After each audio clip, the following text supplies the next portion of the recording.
Now, let's head over to our political correspondent, Parvitya Raman, for the political news. Thank you, Mas. Today's breaking news: the presidential pardon for Michael Flynn.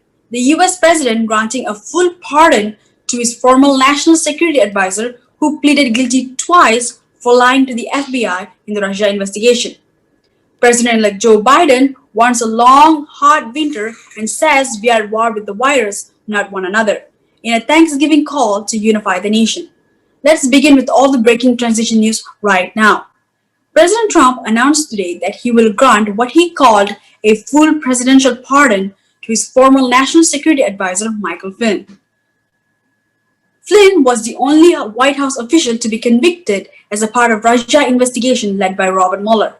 He was also an early supporter of Mr. Trump's presidential campaign. The move, ending a long, drawn-out legal battle and coming out after repeated complaints from the president that his ally was being mistreated. The president announced this news on Twitter today. He tweeted, and I quote, "It is my great honor to announce that General Michael Flynn is granted a full pardon. I know you will have a truly fantastic Thanksgiving." The president's clemency was anticipated but still striking as he long complained that Flynn had been mistreated by the Justice Department. General Flynn was fired in 2017 for lying about his contact with the Russian ambassador. This year, Flynn was asked to withdraw his guilty plea and the Justice Department attempted to drop his case, but a judge had not signed off, leaving Flynn in a legal peril. Separately today, President Trump used his voice to air grievance, even desperation. The president was put on speakerphone as his lawyer Rudy Giuliani appeared before Pennsylvania Republican state legislators to make complaints about election procedures. He relented that the election has been turned around. During the meeting, he also claimed that he won this election easily and by a lot.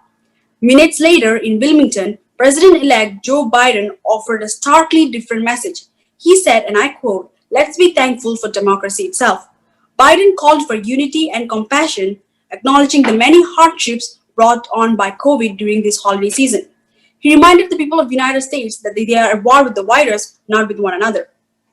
President Trump has now used his pardon power 29 times and commuted 16 sentences. With Flynn, he has used that special power to help a personal friend and a political ally that the White House has referred to as an innocent man who should not have been prosecuted.